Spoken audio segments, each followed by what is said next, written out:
정호승 시인의 내 인생에 힘이 되어준 한마디라는 산문집에 실린 내용입니다.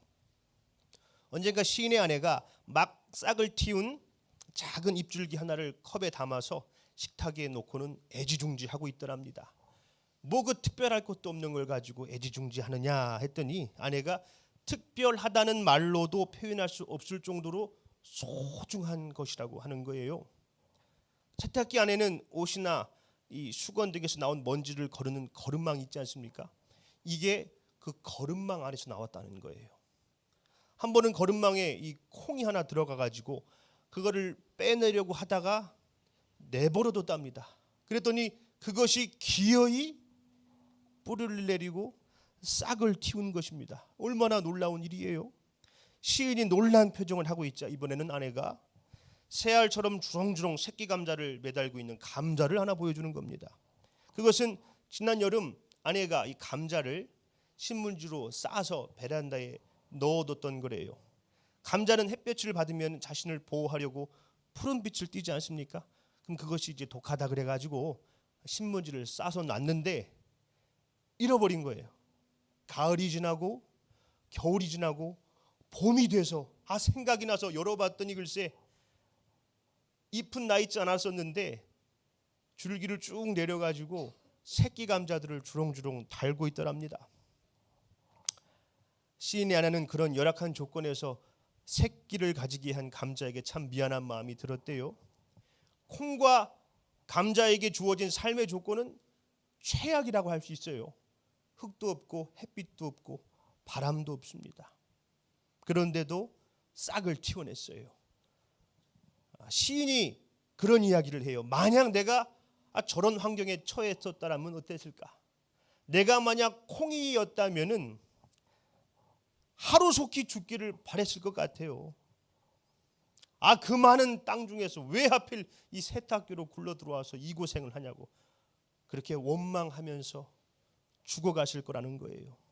그런데 콩은 하나님을 원망하기보다는 세탁기 안에서도 그 거름망 안에 살게 하신 것에 감사했을 거라는 거예요. 그렇기 때문에 그 안에서도 뿌리를 내리고 싹을 틔우기 위해서 최선을 다했다는 것이죠. 자기가 감자였어도 빨리 죽기만 기다렸을 거랍니다. 흙도 없고 물도 없고 찾아오는 봄을 원망했을 거래요. 그런데 그 감자는 서로 몸을 맞대고 체온을 나누면서 격려하고 흙 한 줌, 물 한 모금 먹지 못했더라도 최선을 다해서 새끼들을 잉태했다는 것이죠. 시인은 콩과 감자를 통해서 어떠한 삶의 태도를 가져야 하는지를 배웠답니다. 그러면서 덧붙입니다. 하나님은 다시 일어서는 법을 가르치기 위해 나를 쓰러뜨리는 방법을 택했을 뿐이다. 바울은 오늘 본문에서 자신의 육체에 가시가 있었다고 고백합니다. 그것이 얼마나 힘들었는지 사탄의 사자라고 표현하지요.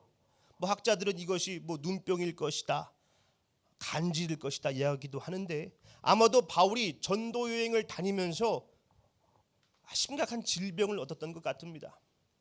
전도하면서 매도 수십 번 맞고 죽을 뻔하고 밥도 굶고 위협당하고 밤을 지새우며 몸과 마음에 심한 병을 얻은 것이죠. 이것을 제발 좀 떠나가게 해달라고 하나님께 3번이나 기도했어요. 제발 좀 이것 좀 고쳐주세요. 그런데 돌아온 응답은 내 은혜가 내게 족하도다 였습니다. 나의 은혜가 너에게 충분하다. 이 말씀은 뭡니까? 안 고쳐주신다는 거 아니에요.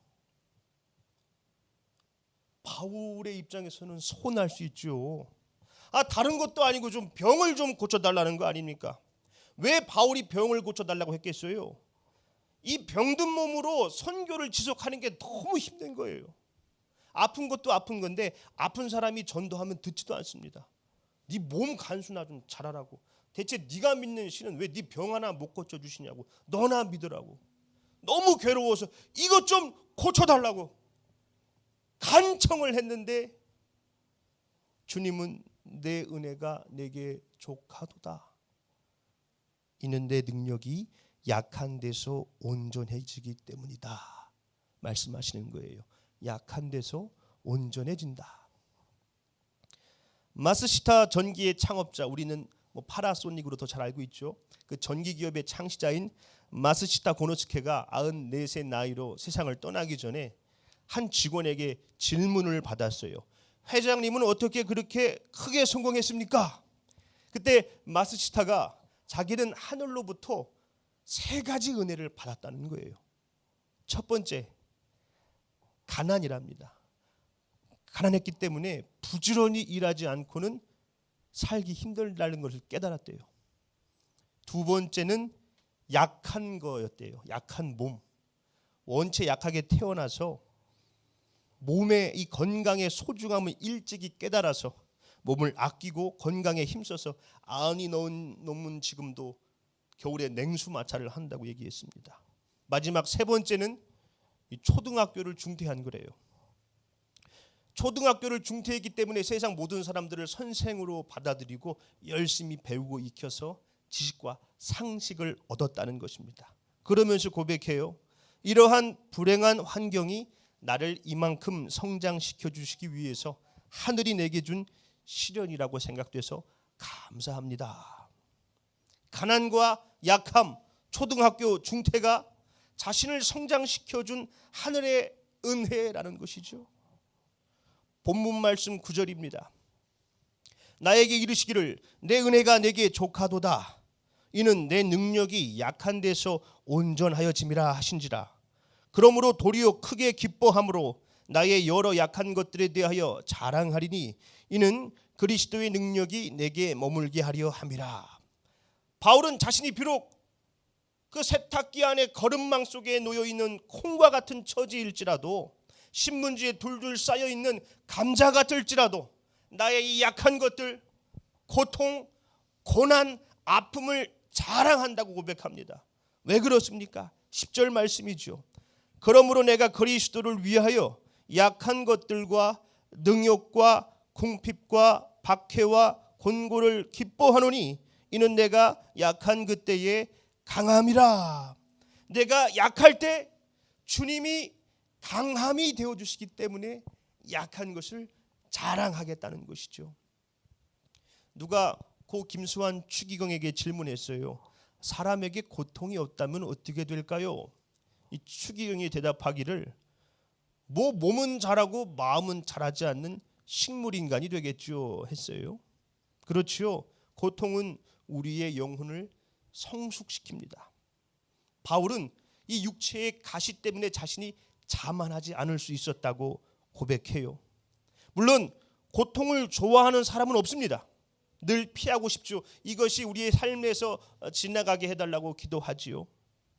그런데 이 땅에는 고통을 느끼기를 간절히 원하는 사람들도 있지요. 한센병 환자들입니다.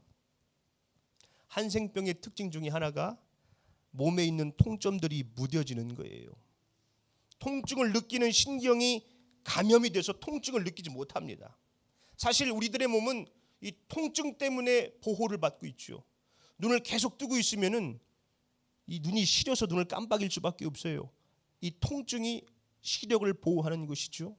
뜨거운 것에 손을 대면 아 뜨거 하면서 떼잖아요. 통증이 우리의 몸을 보호하는 거예요. 그런데 한센병 환자들은 통증을 느끼지 못해서 눈을 계속 뜨고 있어서 시력을 잃기 일쑤입니다. 완력을 조절 못해서 청소하다가도 손가락이 부러져 나간대요. 뜨거운 물로 세수해도 모르니까 화상을 입고. 그래서 그들은 그렇게 통증을 느끼길 원하는 거예요. 통증이 우리 몸을 보호하고 있는 것이죠. 통증은 우리의 몸을 더 큰 통증으로부터 보호합니다.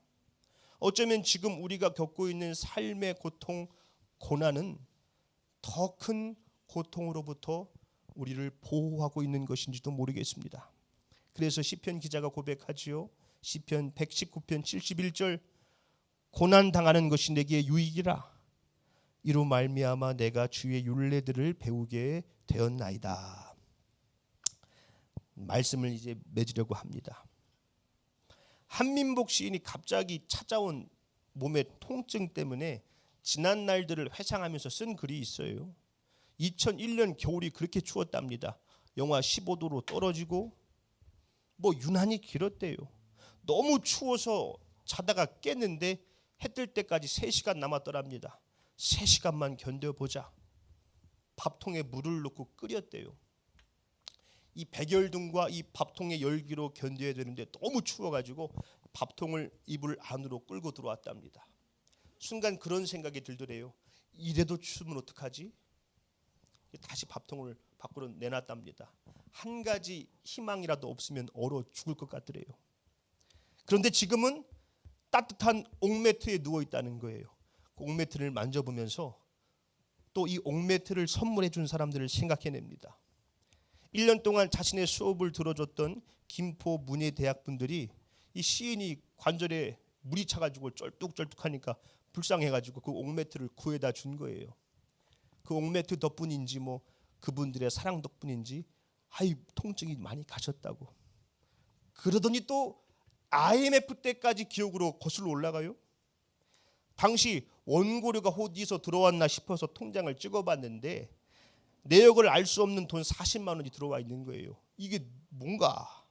입금자가 신농배 초한이에요. 이게 뭐야?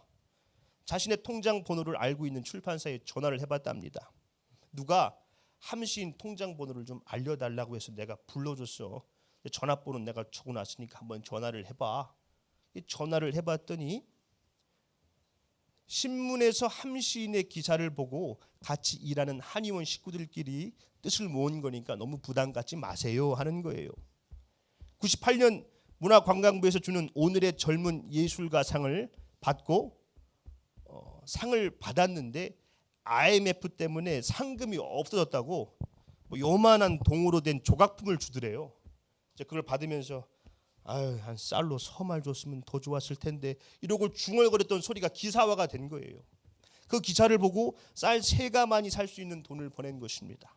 그 돈으로 보일러에 기름도 2드럼 넣고 한겨울을 따뜻하게 보낸 일을 회상해요. 그러면서 고백합니다. 세상에 고마워해야 될 일이 이렇게 많구나. 갑자기 찾아온 통증 때문에 감사한 일들을 되새겨주고 나도 누군가에게 따뜻한 존재가 되어야 된다고 마음도 일깨워주니 통증도 희망이구나 그래요. 시인은 통증을 통해서 감사한 일들을 떠올렸죠. 어떻게 통증을 통해서 감사한 일을 떠올립니까? 제가 전에 있던 이수교회에서 누가 감사원금 봉투에다가 이가 아파서 감사합니다라고 썼어요. 제가 처음에 뭘 잘못 봤나. 이가 아프면 짜증이 나야죠. 이가 아파서 감사합니다. 통증을 통해서 감사를 떠올려요. 그리고 나도 누군가에게 그런 따뜻한 존재가 되어야 되겠구나 다짐합니다. 우리가 고통 겪을 때 물론 바울처럼 이 고난이 내게서 비켜가기를 기도해야 합니다. 그러나 동시에 내가 약할 때 주님이 강함이 되신다는 것을 기억해야 합니다. 하나님께서 내게 주신 은혜들을 세어볼 수 있어야 하지요. 감옥과 수도원의 차이는 감사와 원망의 차이라 하지 않습니까? 수도원에 있어도 원망하면 감옥이 되고 감옥에 있어도 감사하면 수도원이 된다는 것이지요. 찬송가 429장 가사가 떠올라요. 세상 모든 풍파 너를 흔들어 약한 마음 낙심하게 될 때에 내려주신 주의 복을 세어라. 주의 크신 복을 내가 알리라. 받은 복을 세어보아라. 크신 복을 내가 알리라. 받은 복을 세어보아라. 주의 크신 복을 내가 알리라. 받은 복을 세어볼 때 통증이 희망이 되고 고통과 고난이 자랑이 되고 약함이 강함이 될 줄로 믿습니다. 우리 행복한 교회 성도들 모두가 약할 때 강함이 되시는 주님을 경험하게 되시기를 예수님의 이름으로 축원합니다.